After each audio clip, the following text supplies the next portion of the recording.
Hello বন্ধুরা, আসসালামু আলাইকুম। আশা করি ভালো আছেন। আল্লাহর রহমতে আমিও ভালো আছি। আপনারা দেখতেই পারতেছেন যে আমার ব্রয়লার মুরগির বাচ্চাগুলোতে খাবার খাচ্ছে।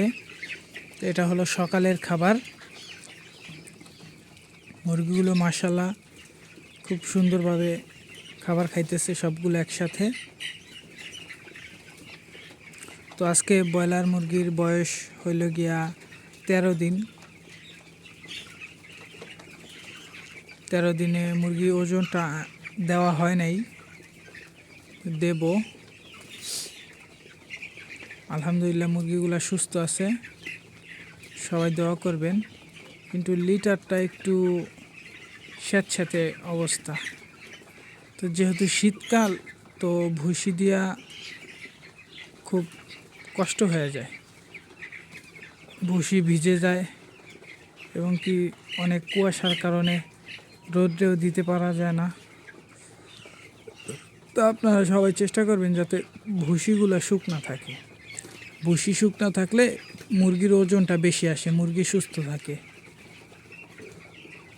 আমি এই যে এই পাশে ভুসি ঘেটে রাখছি, এগুলা আজকে চেঞ্জ করে দেব। বাইরে প্রচুর কুয়াশা। এখানে আমি 500 ব্রয়লার বাচ্চা আনছিলাম। প্রাইস হইল গিয়া 17 টাকা করে, প্রতি পিস 17 টাকা করে রাখছে। আমি হলো কাজী কোম্পানির এই বাচ্চা তুলছি। তো কাজী কোম্পানির বাচ্চা কীরকম আপনারা সবাই জানেন এবং আমাকে কিছু পরামর্শ দিতে পারেন যে কোন কোম্পানির বাচ্চাটা ভালো। আমার জানা মতে যে কাজীর কোম্পানির বাচ্চাটা ভালো, এই কারণে আমি কাজী কোম্পানির বাচ্চাটা তুলছি।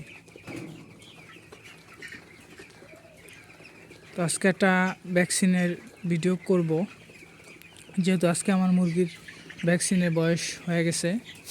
এটা হলো গিয়া 3য় নাম্বার ভ্যাকসিন। প্রথমে রানীক্ষেত করছি 3 দিনের সময়। 3-4 দিন বয়সে রানীক্ষেত ভ্যাকসিন কমপ্লিট করে ফেলবেন। তারপর 5 থেকে 7 দিনের ভিতরে 2 নাম্বার ভ্যাকসিন কমপ্লিট করে ফেলবেন। 3 নাম্বার ভ্যাকসিন আপনারা ব্যবহার করতে পারেন 12 থেকে 14 দিনের ভিতরে করে ফেললে ভালো হয়।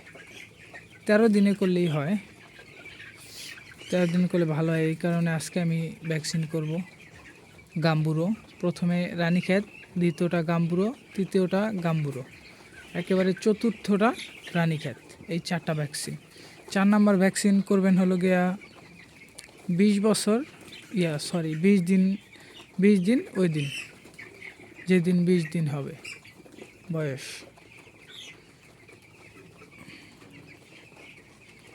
তো বন্ধুরা, আজকের ভিডিও এই পর্যন্তই। আশা করি আমার চ্যানেলটাকে সাবস্ক্রাইব করবেন, লাইক কমেন্ট শেয়ার করে দেবেন। তো আসসালামু আলাইকুম, আল্লাহ হাফেজ।